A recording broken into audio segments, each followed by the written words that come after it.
Hello students, हमारा आज का टॉपिक है नेशनल पॉलिसी ऑफ एजुकेशन 1986। इसके अंदर हम बात करेंगे पार्ट 4 के बारे में। पार्ट 4 इन द सेंस कि इससे पहले हमने इस पॉलिसी से रिलेटेड जो है 3 पार्ट्स किए हैं, पार्ट 1, पार्ट 2, पार्ट 3। ठीक है, उसमें हमने इसके बारे में जाना कि ये जो एनपी है ये क्या है और किसके द्वारा इस नीति का निर्माण किया गया और इसके उद्देश्य क्या क्या थे।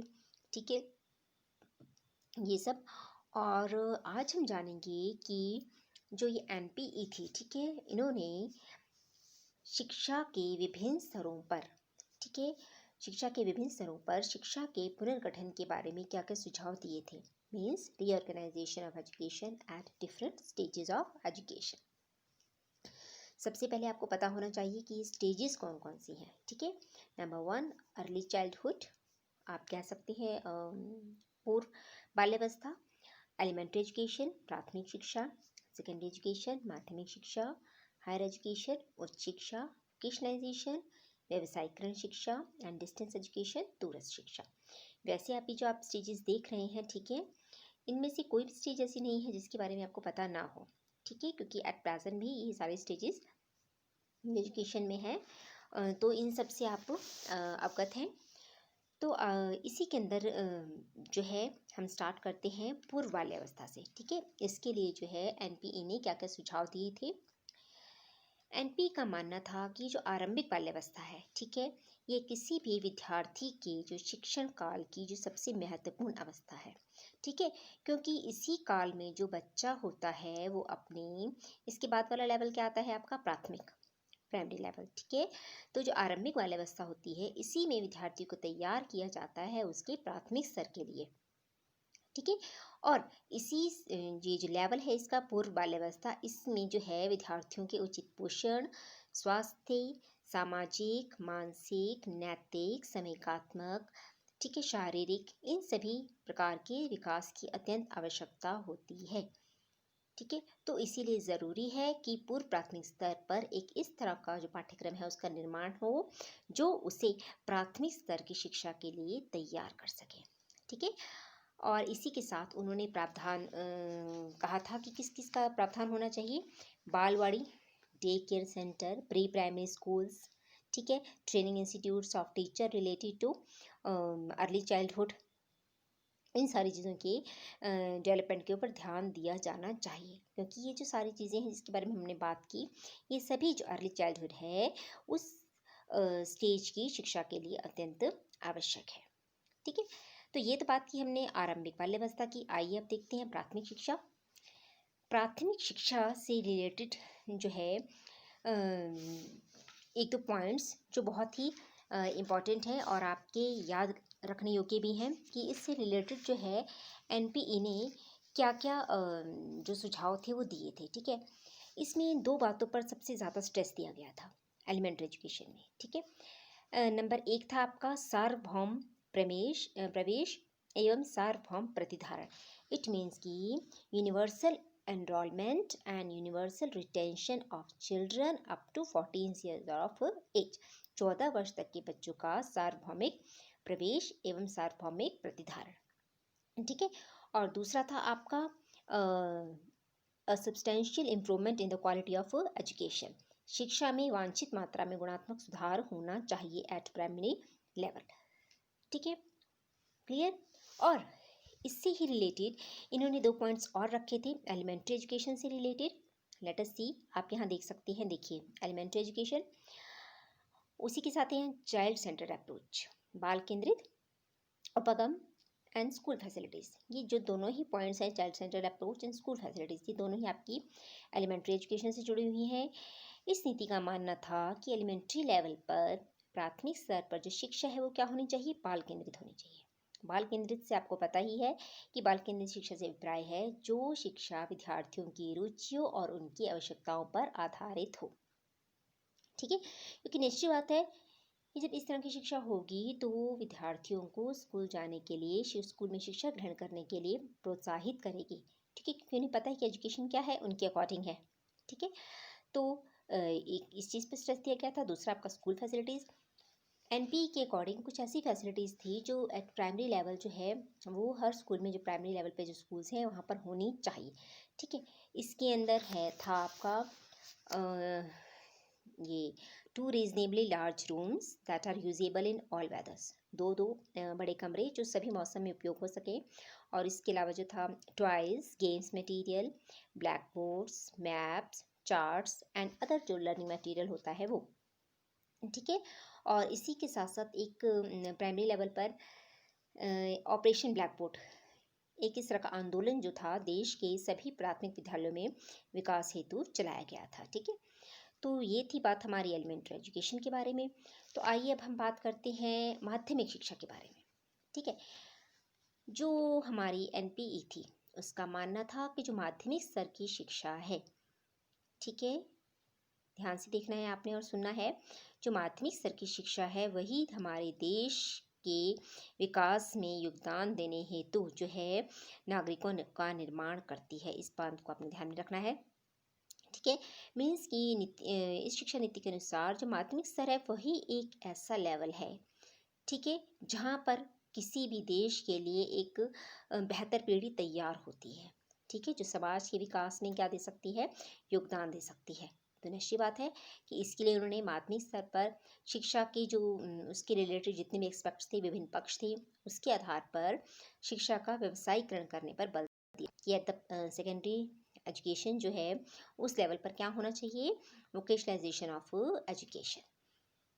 ठीक है, जो उन्हें आर्थिक रूप से जो सुदृढ़ बनाएंगी, ठीक है, और देश के लिए एक बेहतर नागरिक का निर्माण करेंगी।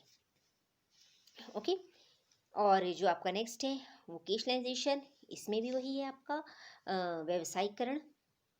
ठीक है, व्यवसायीकरण जो अभी हमने बात की, एक तरह की जो शिक्षा है वो क्या होनी चाहिए, रोजगार परक होनी चाहिए। रोजगार परक मतलब कि व्यावसायिक शिक्षा द्वारा जो विद्यार्थी हैं उनकी कौशलों का निर्माण होता है। ठीक है, उनके कौशलों का विकास होता है जो उन्हें उनके भविष्य के लिए तैयार किया जाता है। ठीक है, जो भविष्य के लिए उनके लिए तैयार करता है उसे।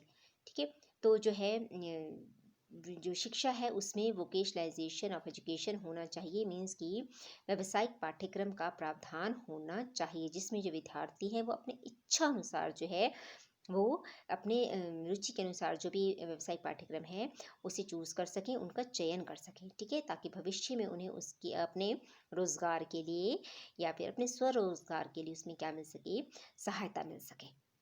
ठीक है, तो इस तरह से उन्होंने जो शिक्षा के व्यवसायीकरण पर बल दिया एनपी ने। अब है बात आपकी हायर एजुकेशन की। ठीक है, हायर एजुकेशन से में जो है जो नेशनल पॉलिसी ऑफ एजुकेशन थी had laid importance on higher education, particularly on graduate, post graduate and research work. जो एनपीई थी उन्होंने उच्च शिक्षा से संबंधित जो भी ग्रेजुएट, पोस्ट ग्रेजुएट और जो अनुसंधान वर्ग, रिसर्च वर्ग था उस लेवल पर बहुत ही हम कह सकते हैं कि सुधार करने के लिए जो महत्वपूर्ण कदम थे उनको उठाने के ऊपर बल दिया था। ठीक है, और इसी के साथ साथ कुछ ऐसे स्टेप्स थे जो उन्होंने कहे थे कि for the higher education should be followed. ठीक है, number 1 expansion of institutions, means कि उच्च शिक्षा से संबंधित जितने भी संस्थान हैं, ठीक है, ठीक है, वो क्या होने चाहिए, एक्सपैंड होने चाहिए, उनका दायरा विस्तृत होना चाहिए।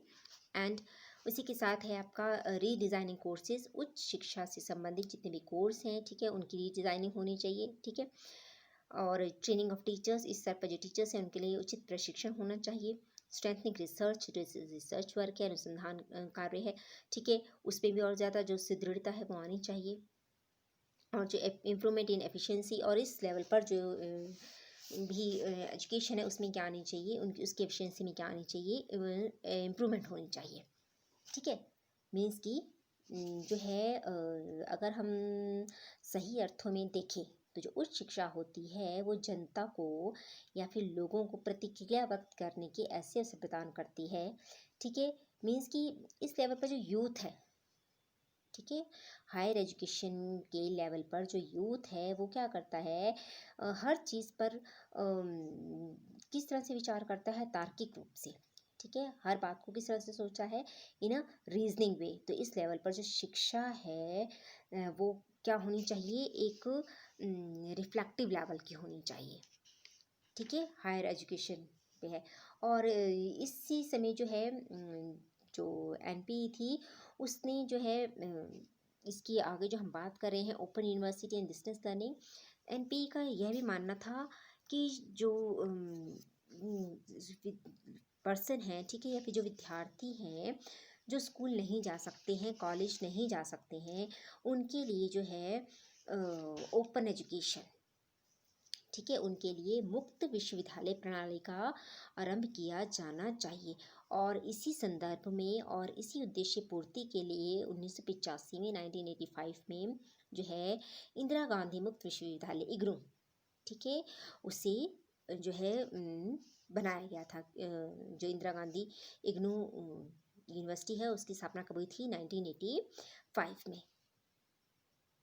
ठीक है, तो इस तरह से जो एनपी है उसने जो है open university and distance education के लिए भी सुझाव दिया था कि ये होना चाहिए, क्योंकि जो विद्यार्थी विद्यालय नहीं जा सकते हैं, ठीक है, वो अपनी इच्छा अनुसार इस माध्यम से जो है शिक्षा ग्रहण कर सकते हैं। ठीक है, तो अभी हमने जो पॉइंट डिस्कस की वो थी हमारी पूर्व बाल्यावस्था की शिक्षा, ठीक है, pre primary education, elementary education and secondary education, vocationalization, higher education, open university and distance learning. और इसके अलावा एक और पार्ट हम डिस्कस कर लेते हैं, reorienting the content and process of education. Means कि शिक्षा में जो पाठ्यक्रम है उसका और उसी के साथ साथ जो शिक्षा का प्रक्रम है, ठीक है, उसका नवीनीकरण। आइए देखते हैं कि इसमें क्या है आपका पॉइंट, इसमें क्या है इसके पॉइंट्स आपकी। फर्स्ट है आपका द कल्चरल पर्सपेक्टिव।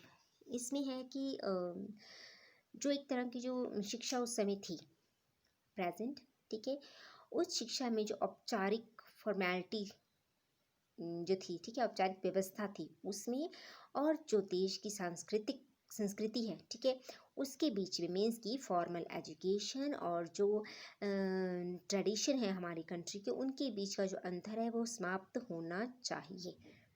इसका सिंपल सा अर्थ है कि संस्कृति से संबंधित विषयों को पाठ्यक्रम में ऐड करना होगा।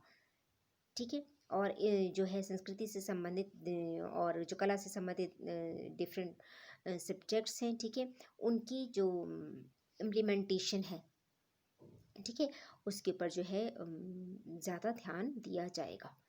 ठीक है, ऐसे विषय जो विद्यार्थियों को उनकी संस्कृति से अवगत कराएं, इस तरह के विषयों का जो समावेश है वो पाठ्यक्रम में किया जाना चाहिए। फिर आपका नेक्स्ट है मूल्य शिक्षा, वैल्यू एजुकेशन। इसमें है कि उस समय समाज में जिस तरह से जो मूल्यों का ह्रास होता जा रहा था, ठीक है, उस समय जो मूल्यों का ह्रास होता जा रहा था, तो इस एनपी का मानना था कि इस शिक्षा इस तरह की होनी चाहिए जो विद्यार्थी में नैतिक और उनके जो अपने व्यक्तिगत मूल्य है, ठीक है, उनका विकास करे।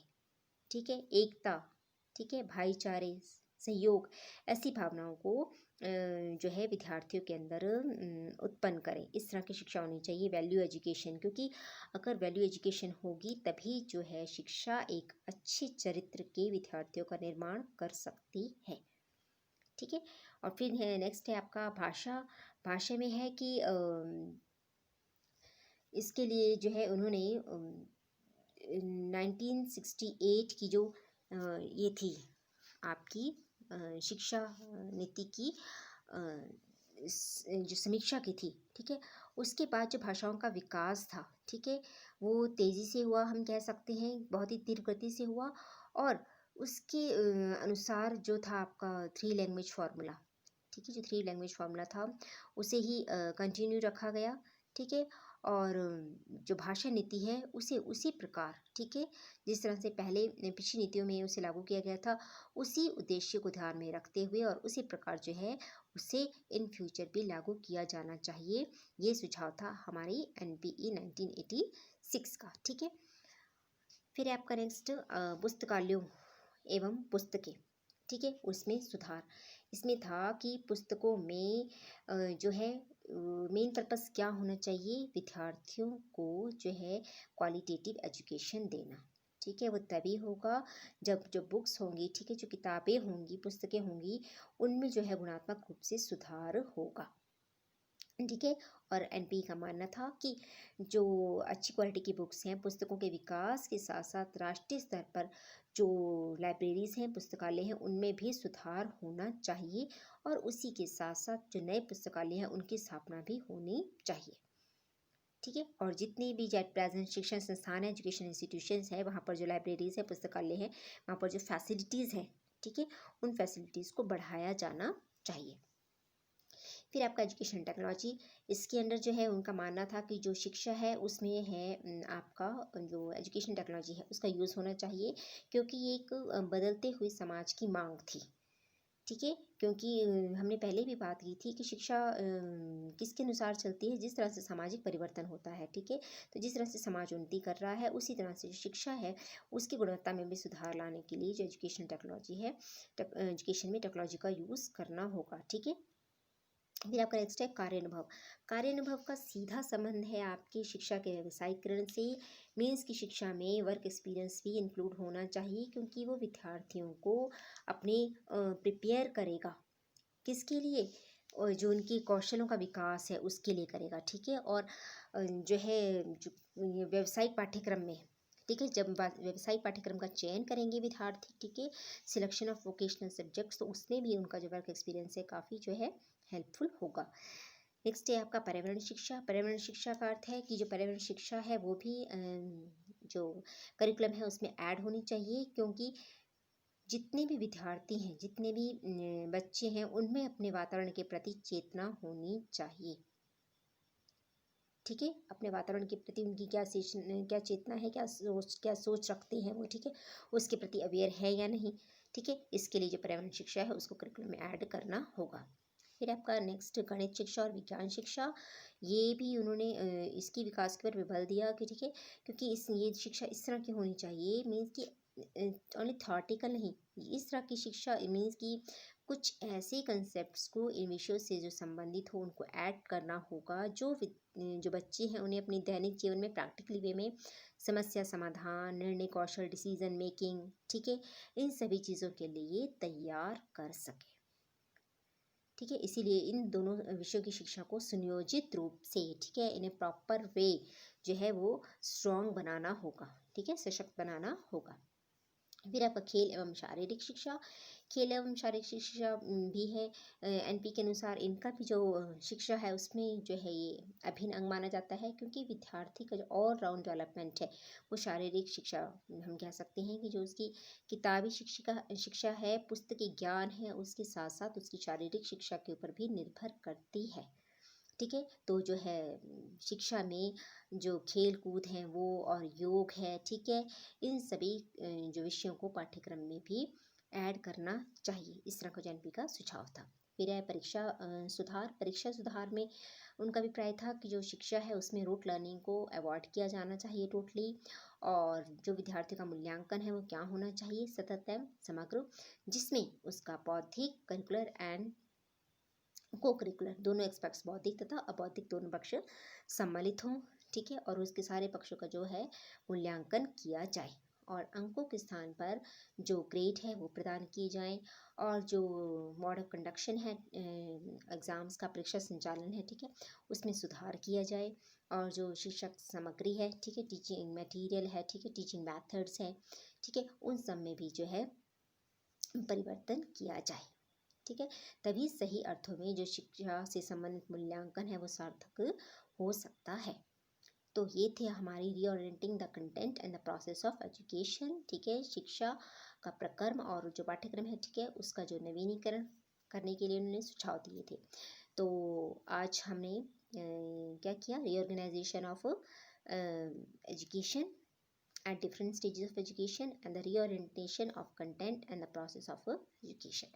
इसी के साथ जो हमारे रिकमेंडेशंस थी रिगार्डिंग करिकुलम डेवलपमेंट वो यहीं कंप्लीट होता है, and this lecture ends here.